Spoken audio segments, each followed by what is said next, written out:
CDP की इस series में आज का हमारा टॉपिक होने वाला है टीचिंग मेथड्स। मतलब टीचिंग शिक्षा की विधियां क्या क्या होती हैं।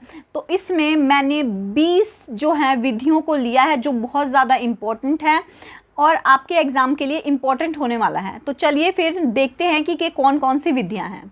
Hello everyone, this is Pragya, welcome back to my channel.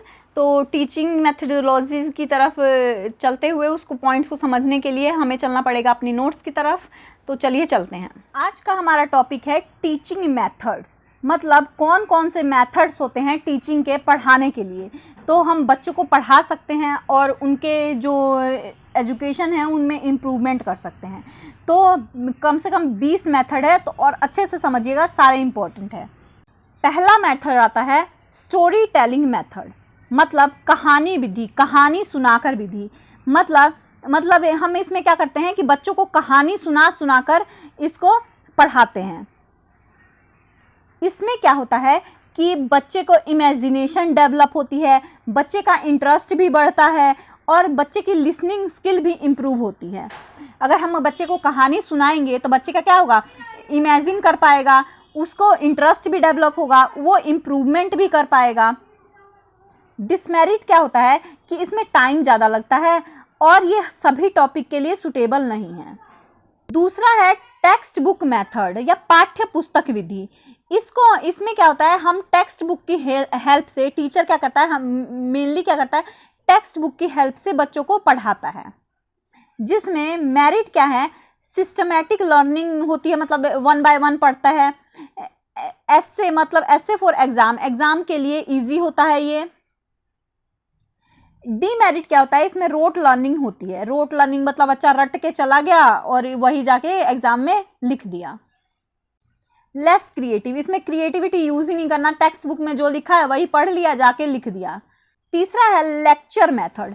Lecture method में क्या होता है कि जो टीचर है वो ऑरली एक्सप्लेन करती है टॉपिक्स को और ऑरली एक्सप्लेन करके बच्चे को समझाती है। तो ये इसमें मेरिट्स क्या है, मतलब इसमें फ़ायदा क्या होता है कि जो बड़ी क्लासेस होती है ना उसके लिए तो सूटेबल है कि बच्चे शांत बैठे हुए हैं, टीचर ने बोला और चले गए। टाइम सेविंग, मतलब इसमें ना डिस्कशन हो रहा है ना कुछ हो रहा है, तो टाइम भी बच रहा है इसमें। लेकिन डिमेरिट क्या होता है कि बच्चे इसमें पैसिव है, जो हमें बच्चों को पैसिव रखना ही नहीं है। बच्चे क्या रहेंगे, हमेशा एक्टिव रहेंगे। तो ये वाला तो मेथड बिल्कुल गलत ही है। लेस इंटरेक्शन होता है, मतलब टीचर बोल रही है, बच्चा सुन रहा है, बस इतने में ही लेक्चर खत्म, टाइम खत्म, लेक्चर खत्म होकर चली गई। तो इसमें लेस इंटरेक्शन होता है बच्चे और टीचर के बीच में। अगला है डिमोन्स्ट्रेशन मेथड। डिमोन्स्ट्रेशन मेथड क्या होता है, प्रदर्शन विधि। मतलब प्रदर्शन करके, जैसे टीचर जो है किसी चीज़ को कोई ऑब्जेक्ट दिखा के, एक्सपेरिमेंट करा के, या एक्टिविटी करा के पढ़ा रही है, तो इसको ही हम डेमोन्स्ट्रेशन मेथड बोलते हैं। किसी वस्तु को दिखा के, प्रयोग करके पढ़ा रही है। तो इससे क्या होता है, इससे फ़ायदा होता है कि बच्चे की अंडरस्टैंडिंग, अगर मतलब हम कोई किसी चीज़ को एक बार देख लेते हैं तो हमारी अंडरस्टैंडिंग इम्प्रूव होती है, क्लियरिटी आती है माइंड में, तो हमारी इसमें अंडरस्टैंडिंग इम्प्रूव होएगी और बच्चा क्या करेगा, देख के जल्दी सीखता है, तो देख के सीख पाएगा। पर डिसमेरिट क्या होती हैं कि स्कूल में या फिर क्लासरूम में रिक्वायर मटेरियल ही नहीं होता है और कुछ चीज़ें कुछ ज़्यादा ही महंगी होती है, तो वो दिखा नहीं सकते हैं हम क्लासरूम में, मतलब अवेलेबल ही नहीं है, तो दिखाएंगे कैसे। अगला है ट्यूटोरियल मेथड। ट्यूटोरियल मेथड में क्या होता है कि छोटे छोटे ग्रुप्स बने होते हैं और उसमें क्या होता है, इंडिविजुअल या मतलब अलग अलग हो या छोटे छोटे ग्रुप बने होते हैं और उस पर टीचर क्या करती है, गाइड करती है। तो इसमें फ़ायदा क्या होता है, पर्सनल अटेंशन मिलता है। मतलब हर बच्चे को, मतलब टीचर टाइम दे रही है, हर बच्चे को समझा रही है, हर बच्चे को उसके अकॉर्डिंग समझा पा रही है। इसमें सभी बच्चों के डाउट्स क्लियर हो जाते हैं, जिसको जो डाउट्स है वो अपना अकॉर्डिंगली पूछ सकता है।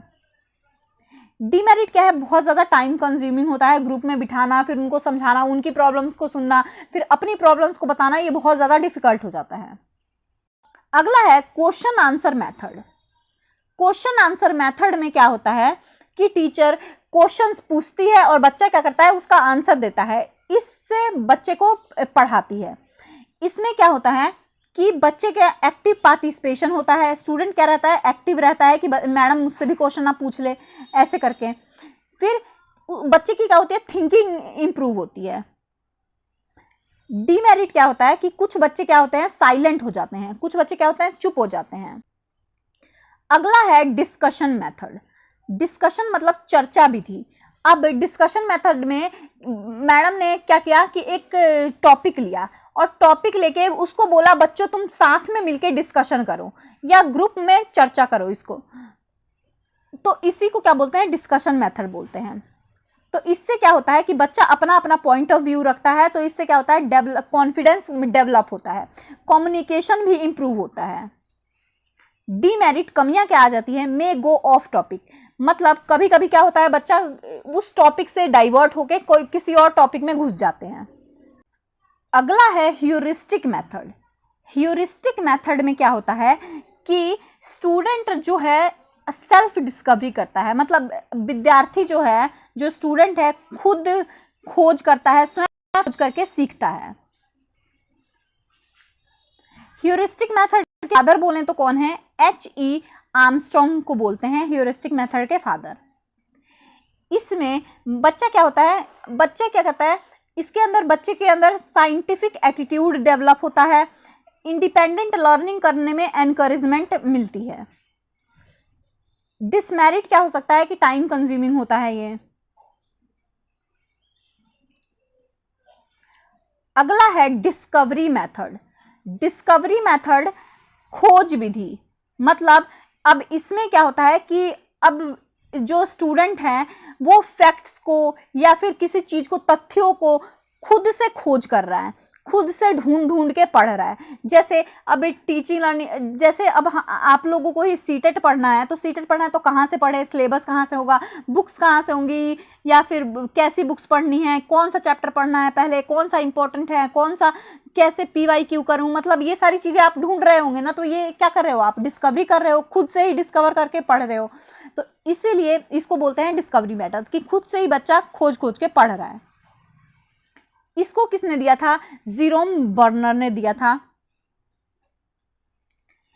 इसमें क्या होता है कि इसमें जो बच्चा अगर खुद से खोज के या खुद से ढूंढ के पढ़ रहा है, तो इसमें उसकी मेमोरी या लर्निंग क्या होती है, लॉन्ग लास्टिंग रहती है, बहुत टाइम तक उसके दिमाग में टिका रहता है चीज़। और अगर बच्चा खोज रहा है, उसको इंटरेस्टिंग लग रहा है, तो क्यूरियोसिटी भी डेवलप होती है इससे। डीमेरिट कमियां क्या आ जाती हैं कि ये वीक स्टूडेंट्स के लिए नहीं है, मतलब वीक स्टूडेंट्स को डिस्कवरी मेथड का यूज नहीं कर पाते हैं। अगला आता है हमारा प्रोजेक्ट मेथड। प्रोजेक्ट मेथड या परियोजना विधि बोलते हैं इसको। प्रोजेक्ट मेथड में क्या होता है कि बच्चा किस चीज के थ्रू प्रैक्टिकली करके सीख रहा है, मतलब अपने हिसाब से प्रैक्टिकल होके सीख रहा है या परियोजना के माध्यम से सीख रहा है। इसको किसने दिया था, विलियम हर्ड किलपैट्रिक ने दिया था प्रोजेक्ट मेथड को। इसमें क्या बोला था, लर्निंग बाय डूइंग को एनकरेज किया गया था। इसमें मेरिट्स, फायदे क्या होते हैं कि बच्चा क्या करता है, प्रैक्टिकल लर्निंग सीखता है, कोऑपरेटिव लर्निंग भी सीखता है, सहयोग कर करके भी सीख पाता है बच्चा, मतलब उसको कोई चीज़ नहीं समझ आ रही है तो वो दूसरे स्टूडेंट से या फिर टीचर से भी ये चीज़ पूछ सकता है। डीमेरिट इसमें क्या होता है कि बहुत ज़्यादा टाइम लगता है इसको करने में। अगला आ जाता है रोल प्ले मेथड या ड्रामेटाइजेशन मेथड भी बोलते हैं इसको। रोल प्ले मेथड मतलब भूमिका निर्वाह करता है या नाटकीय विधि से भी सिखाते हैं। इसमें क्या होता है, बच्चे को ना एक एक कैरेक्टर बना दिया जाता है, जिसको जो कैरेक्टर पसंद है उसी का रोल प्ले कर रहा है या उसी के हिसाब से वो प्ले करके सीख रहा है। मतलब किसी एक्टर हो गया या फिर कोई एक्ट्रेसेस होगी, उसका जो है अभिनय कर रहा है या उसका रोल प्ले कर रहा है। इसमें क्या होते हैं कि बच्चे के अंदर स्पीकिंग स्किल्स, बोलने की क्षमता बढ़ती है, कॉन्फिडेंस भी बढ़ता है बच्चे का। डीमेरिट क्या हो जाता है कि कुछ जो शाय बच्चे होते हैं वो शर्माते रह जाते हैं, वो टीचर के आगे भी इन फ्रंट होके या सामने आके नहीं बोल पाते हैं कि मुझे रोल प्ले करना है या फिर मुझे भी इस नाटक में हिस्सा बनाओ। अगला है ब्रेनस्टॉर्मिंग मेथड। ब्रेनस्टॉर्मिंग मतलब होता है मंथन करना या सोच विचार करना। तो इसमें क्या होता है कि बच्चा किसी टॉपिक पे या किसी जो अपने आइडियाज़ को उसको क्या करता है, जनरेट करता है। जैसे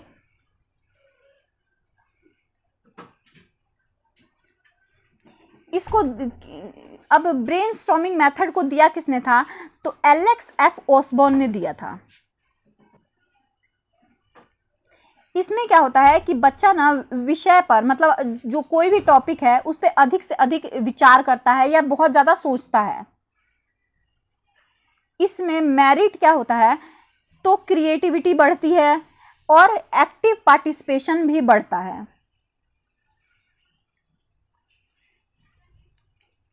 डीमेरिट क्या हो जाती है कि जो बड़ी बड़ी क्लासेस हैं उनके लिए ये नहीं होता है। अगला आ जाता है प्ले वे मेथड, खेल विधि।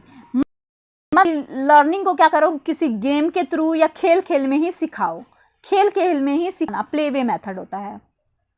प्ले वे मेथड को किसने दिया था, फ्रेडरिक फोरबेल ने दिया था। ये क्या होता है, इसमें मेरिट्स क्या होते हैं, जॉयफुल लर्निंग होती है कि बच्चा मतलब खुशी से खेल रहा है, खेल खेल के सीख रहा है। ये चाइल्ड सेंटर होता है, इसमें चाइल्ड बहुत ज़्यादा एक्टिव होता है, तो चाइल्ड सेंटर्ड एक्टिविटी कहलाती है ये।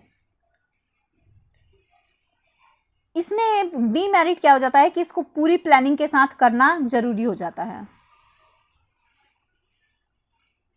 अगला आता है Montessori method. Montessori method Maria Montessori ने दिया था। मोंटेसरी मेथड को किसने दिया था, मारिया मोंटेसरी ने दिया था। इसमें क्या होता है कि बच्चा अपनी सेंस के थ्रू या सेल्फ एक्टिविटी करके सीखता है। अपनी लर्निंग को कैसे सीखता है, अपनी इंद्रियों के थ्रू सीखता है या फिर सेल्फ की एक्टिविटी करके सीखता है, खुद की एक्टिविटी करके सीखता है। इसमें मेरिट क्या होता है, फायदे क्या होते हैं, तो फ्रीडम हम मिलती है बच्चे को, बच्चा क्या होता है, इंडिपेंडेंट होता है। डीमेरिट क्या होती है, एक्सपेंसिव मटेरियल चाहिए होता है इसके लिए। अगला है डाल्टन मेथड। अब डाल्टन मेथड क्या होता है, इसको दिया किसने था, तो हेलन पार्किस्ट ने दिया था। इसमें अपनी जो बच्चा जो है, डाल्टन मेथड में क्या होता है, बच्चा जो है अपने पेस से सीखता है, मतलब उसकी क्षमता जितनी है उसी हिसाब से सीखेगा, उसी गति से सीखता है। तो बच्चा क्या करता है, अपने ही पेस से सीखता है। इसमें मेरिट में क्या आता है, तो सेल्फ लर्निंग होती है, बच्चा खुद से ही सीखता है। इंडिविजुअल डिफरेंस कंसीडर किया जाता है इसमें, मतलब हर बच्चे की सीखने की क्षमता अलग अलग होती है, तो इसमें इंडिविजुअल डिफरेंस कंसीडर किया जाता है। मतलब किसी बच्चे को जल्दी समझ आता है तो उसे जल्दी समझ सकता है, किसी बच्चे को धीरे समझ सकता है, स्लो लर्नर है तो धीरे समझता है। डीमेरिट क्या होता है, इसमें जो डिसिप्लिन है वो लैक करती है, डिसिप्लिन में नहीं रह पाता बच्चा। Inductive method. इंडक्टिव मेथड क्या होता है कि बच्चा एग्जाम्पल से रूल की तरफ जाता है, कि बच्चे को पहले एग्जाम्पल दो, जैसे ये बुक्स हो गई, ये पेन हो गया, ये ताजमहल है, ये दिल्ली है, तो ऐसे एग्जाम्पल दे दिए और हम क्या पढ़ा रहे हैं, नाउन पढ़ा रहे हैं, तो इसको एग्जाम्पल पहले बता दिया फिर रूल की तरफ गए, तो ये क्या होता है, इंडक्टिव मेथड होता है। अब इसमें इन्होंने एग्जाम्पल दिया है 2 + 2 4 होता है, 3 + 3 6 होता है, अंडरस्टैंडिंग एडिशन, रीजनिंग डेवलप होती है। इसमें डीमेरिट्स क्या है कि टाइम कंज्यूमिंग होता है। अगला क्या है, डिडक्टिव मेथड, निगमन विधि। डिडक्टिव मेथड में क्या होता है, पहले रूल बता दिया जाता है और फिर उसके बाद एग्जाम्पल बताया जाता है। जैसे पहले नाउन का डेफिनेशन बता दिया गया, और उसके बाद क्या बताया गया, इसके एग्जाम्पल बताए गए, इसको सॉल्व कैसे करना है ये सारा बताया गया। तो ये क्या होता है, क्विक मेथड होता है कि जल्दी जल्दी अगर पढ़ाना है तो ऐसे पढ़ा दो। डीमेरिट क्या है कि लेस स्टूडेंट पार्टिसिपेशन, मतलब इसमें स्टूडेंट का पार्टिसिपेशन कम होता है और टीचर ही बता रही होती है सारा कुछ। डिफरेंस देख लेते हैं इंडक्टिव डिडक्टिव मेथड में। आगमनात्मक विधि बोलते हैं इसे, आगमनात्मक विधि। तो इंडक्टिव में क्या होता है, एग्जाम्पल से रूल की तरफ जाते हैं, पहले एग्जाम्पल बता दिया फिर रूल बताएंगे। डिडक्टिव में क्या होता है, रूल से एग्जाम्पल की तरफ जाते हैं। इंडक्टिव मेथड चाइल्ड सेंटर्ड होता है, इसमें बच्चा एक्टिव होता है, लेकिन डिडक्टिव मेथड में टीचर सेंटर्ड होता है, चाइल्ड पैसिव हो जाता है। तो ये वाला रूल अगर जहाँ पे पैसिव वर्ड आए ये गलत है, तो यहाँ पे बच्चा क्या है, पैसिव है, तो ये वाला रूल हमें नहीं यूज़ करना है, हमें इंडक्टिव मेथड यूज़ करना है। यहाँ पे क्या होता है, ये स्लो प्रोसेस होता है, डिडक्टिव मेथड में क्या होता है, ये फास्ट प्रोसेस होता है, जल्दी जल्दी हो जाता है। अगला क्या है, एनालिसिस एंड सिंथेसिस मेथड, मतलब विश्लेषण और संश्लेषण मेथड। विश्लेषण, एनालिसिस मतलब विश्लेषण मेथड क्या होता है, ब्रेकिंग होल इनटू, मतलब किसी बड़ी चीज को टुकड़ों में डिवाइड करके समझाना। किसी बड़े से टॉपिक को, जैसे अब हमने उसके पूरा एक टॉपिक बता दिया, उस बड़े से टॉपिक को उसके छोटे छोटे पार्ट्स में डिवाइड करा और फिर उसको समझाना, तो उसको क्या बोलते हैं, एनालिसिस या विश्लेषण मेथड बोलते हैं। इसी में आता है सिंथेसिस या संश्लेषण मेथड। इसमें क्या होता है, छोटे छोटे टुकड़ों को बड़ा बनाकर जोड़ के पढ़ाना होता है, इसको सिंथेसिस बोलते हैं।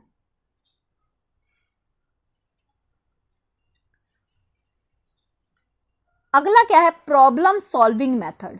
प्रॉब्लम सॉल्विंग मेथड में क्या होता है कि हम प्रॉब्लम सॉल्व कर करके, मतलब जो कोई भी प्रॉब्लम है या कोई समस्या है उसका समाधान निकाल के सीखता है। और प्रॉब्लम सॉल्विंग मेथड किसने दिया था, जॉन डीवी ने दिया था।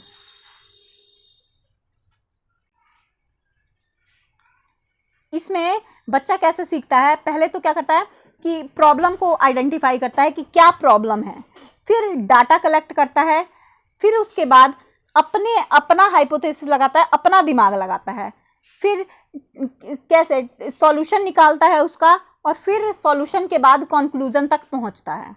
इसमें मेरिट्स या फ़ायदे क्या होते हैं कि बच्चे की क्रिटिकल थिंकिंग इम्प्रूव होती है, बच्चे की रचनात्मक जो थिंकिंग है वो इम्प्रूव होती है।